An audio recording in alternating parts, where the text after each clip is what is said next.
es Reina y soy la asistente legal aquí en Coleman Jackson PC, una firma de impuestos, litigio e inmigración basada en Dallas, Texas.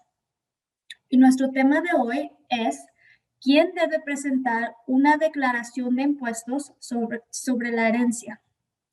Esta presentación es palabra por palabra de la sesión de preguntas y respuestas que tuve con el abogado y solamente estoy traduciendo. El abogado es Coleman Jackson. Él es el abogado de Coleman Jackson PC, una firma de impuestos, litigio e inmigración basada aquí en Dallas, Texas. Y otros miembros de Coleman Jackson PC son Leilani Godero, asistente legal, y Mayra Torres, asociada de Relaciones Públicas. Ahora, la primera pregunta que tenemos para el abogado es ¿quién debe presentar una declaración de impuestos sobre la herencia en los Estados Unidos? Y lo siguiente es la respuesta del abogado. La sección 6018 del Código de Rentas Internas es la ley de control en los Estados Unidos con respecto a quién debe presentar una declaración de impuestos sobre el patrimonio y cuándo debe hacerlo. Estos están sujetos a la ley de impuestos sobre sucesiones, como explicaré en más detalle. Número 1, ciudadanos de Estados Unidos. Número 2, residentes de Estados Unidos. Número 3, no residentes. Y número 4, beneficiarios. Ahora, permítanme explicar esto con más detalle. En cuanto a cuándo estas personas podrían estar sujetos a las leyes de impuestos sobre sucesiones de Estados Unidos. Los ciudadanos de los Estados Unidos y los residentes de los Estados Unidos deben presentar una declaración de impuestos sobre el patrimonio cuando su patrimonio bruto a su muerte exceda el crédito unificado contra el impuesto sobre el patrimonio codificado en la sección 2010 del Código de Rentas Internas. La cantidad de exclusión básica fue de $5 millones para los fallecidos que fallecieron antes de diciembre 31 de 2026. El monto de la exclusión básica se ajusta luego por el monto de ciertos obsequios y por inflación a la fecha de fallecimiento del difunto. Este monto de exclusión se complica aún más cuando hablamos de patrimonios matrimoniales. Y podemos cubrir esto más adelante en este video si usted lo desea. Los no residentes de los Estados Unidos, según se definen en la ley de los Estados Unidos, y deben presentar una declaración de impuestos sobre el patrimonio si esa parte del estado bruto del patrimonio dentro de los Estados Unidos supera los $60,000. Ahora, permítanos ser claros aquí.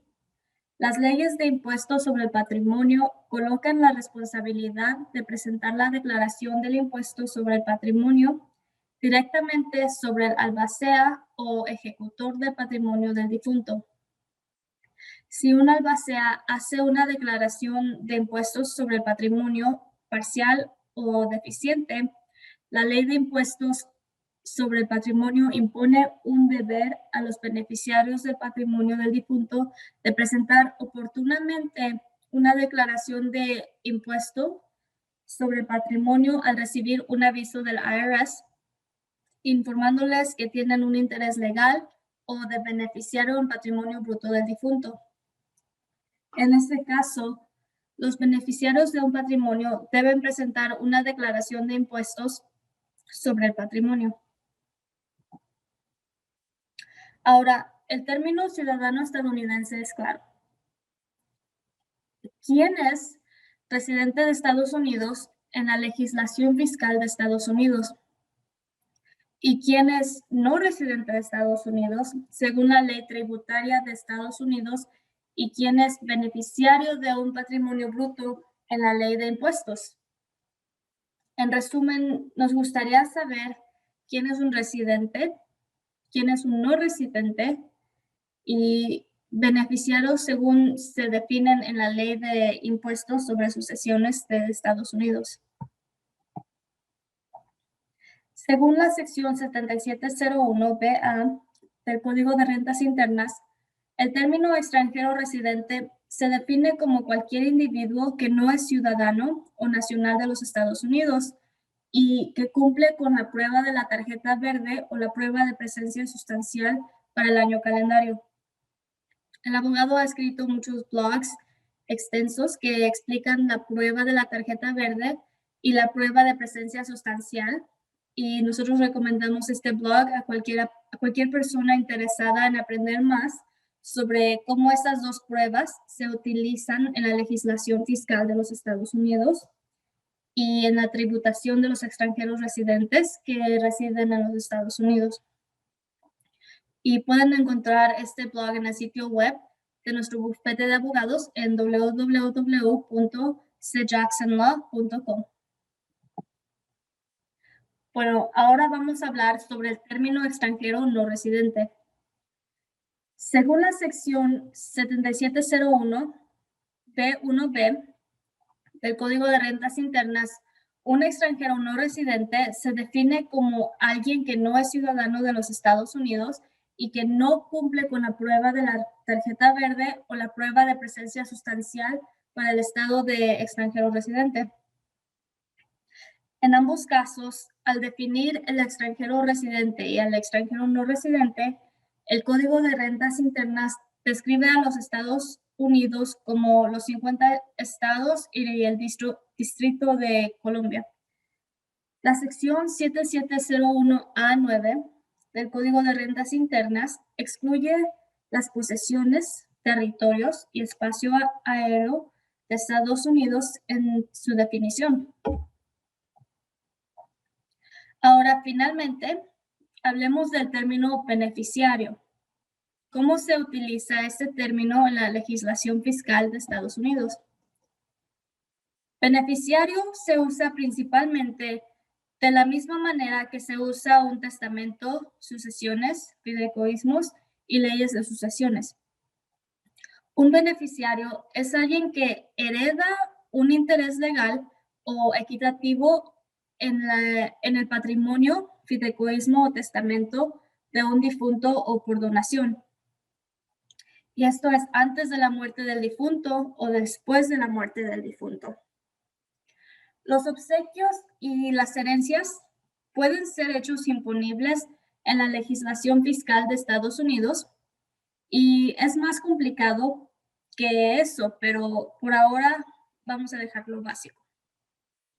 La legislación fiscal de Estados Unidos puede aplicarse a los obsequios y puede aplicarse a las herencias. Y otro recordatorio, cualquier persona que desee leer nuestros blogs o escuchar nuestro podcast de pensamientos legales, puede visitar nuestro sitio web en www.cjacksonlaw.com. Pero ahora vamos a continuar con la tercera pregunta, y esa dice que el abogado nos explique la exclusión del concepto de impuestos sobre el patrimonio. Y esta es la respuesta del abogado. Número 1, la sección 2010 del Código de Rentas Internas proporciona lo que se conoce en la ley tributaria como un crédito unificado contra el impuesto al patrimonio. Y eso significa que el patrimonio bruto del contribuyente tiene que exceder ese monto de crédito unificado para ser gravado según las leyes de impuestos al patrimonio de los Estados Unidos. Número 2. La razón por la que dice que esto es complejo es porque la conmutación del monto del crédito unificado por el impuesto al patrimonio es un cálculo de varias partes. Usted comienza el cálculo con una cantidad de exclusión básica y luego la suma se ajusta a la inflación en función del año de la muerte del difunto. Y finalmente, el crédito unificado contra el impuesto al patrimonio también se ve afectado por los obsequios anteriores y por un monto de exclusión no utilizado del cónyuge que fue fallecido en el impuesto al patrimonio de los asuntos. Así que en resumen, el abogado está diciendo que el impuesto sobre el patrimonio de los Estados Unidos se aplica solo a los contribuyentes que murieron hoy y que tienen un patrimonio bruto de más de 10 millones de dólares en la actualidad. Pero la mayoría de la gente, para la mayoría de la gente, eso es mucho dinero y probablemente más del 90% de los estadounidenses no tienen patrimonios brutos superiores a los 10 millones de dólares. Así que la cuarta pregunta es, ¿cuál es la tasa de impuestos sobre el patrimonio hoy? Y la sección 2001 del Código de Rentas Internas impone un impuesto sobre la transferencia del patrimonio imponible basada en un programa graduado establecido en la sección 2001B del IRC, basado en el monto del patrimonio imponible y las donaciones imponibles ajustadas de conformidad con una fórmula en el estatus sobre donaciones hecha por el difunto después del 31 de diciembre de 1976. La tasa de impuestos a la herencia más baja es del 18% en propiedades imponibles hasta $10,000. La tasa del impuesto al patrimonio aumenta gradualmente en el patrimonio imponible, donde el patrimonio imponible es superior a $1 millón. El impuesto al patrimonio es 345,800 más el 40% del exceso de la cantidad superior a $1 millón. Entonces, como podemos ver, la tasa del impuesto del patrimonio aumenta gradualmente del 18% del patrimonio imponible al 40% del patrimonio imponible por encima de $1 millón. Y bueno, cuando el impuesto a la herencia se aplica es difícil. Me refiero a hasta el 40% del patrimonio imponible. Y esto parece que los ricos están siendo castigados por ser ricos. Y mi pregunta es, ¿cómo puede ser esto? Y lo que dice el abogado es que lo que está describiendo o sobre lo que se pregunta es si el impuesto a la herencia de los Estados Unidos es una toma injusta de propiedad por parte del gobierno de los Estados Unidos en violación de la Quinta Enmienda a la Constitución. Y hace mucho tiempo, la Corte Suprema de Estados Unidos dijo que no es un impuesto sobre el patrimonio, sino más bien un impuesto sobre el privilegio de transferir propiedad a herederos y otras personas. Así que esta es una ley tributaria muy establecida. Históricamente, el impuesto sobre sucesiones ha sido descrito y justificado legalmente bajo el principio legal. El derecho a transferir riquezas es un privilegio y no un derecho. Entonces, técnicamente, no es un castigo por ser rico.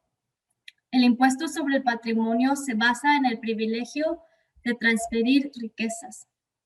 Estos son los argumentos legales que se encuentran pendientes y que justifican las distintas decisiones judiciales a favor del impuesto al patrimonio de los Estados Unidos. En la ley tributaria aquí, el impuesto sobre sucesiones ha sido declarado constitucional por la Corte Suprema y establece la autoridad legal a nivel nacional. Por lo tanto, no es una toma ilegal de la propiedad de los difuntos en contra de la Quinta Enmienda a la Constitución. En pocas palabras, este argumento de la Quinta Enmienda no es un argumento legal que se pueda ganar.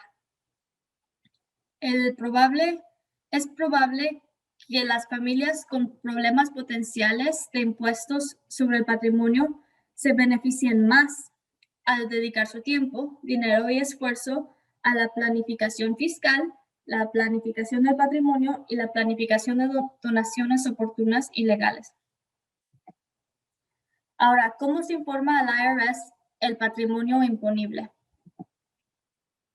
El albacea o ejecutor del patrimonio del difunto presenta el formulario 706 de declaraciones de impuestos sobre el patrimonio de los Estados Unidos y la transferencia por omisión de generaciones para informar el patrimonio imponible del difunto al Servicio de Impuestos Internos. Y como el abogado dijo anteriormente durante este video, a veces los beneficiarios del difunto también se les puede solicitar que presenten el formulario 706 cuando la presentación del albacea o ejecutor está incompleta o está defectuosa o no es adecuada. El IRS enviará a los beneficiarios un aviso de la necesidad de informar la recepción de parte o la totalidad del patrimonio bruto del difunto. Y bueno, me gustaría darle las gracias al abogado por esta presentación y gracias por este tema de quién debe presentar una declaración de impuestos sobre la herencia. Si usted desea ver más videos como este, puede suscribirse a nuestro canal o escuchar nuestro podcast de pensamientos legales. Y toda esta información está en nuestra página web de www.cjacksonlaw.com. Y por favor, suscríbase a nuestras publicaciones y presentaciones de Coleman Jackson PC. Manténganse al tanto. Estamos aquí en Dallas, Texas, y queremos informar, educar y alentar a nuestras comunidades sobre temas relacionados con impuestos, litigios e inmigración. Y hasta la próxima y cuídense. Adiós.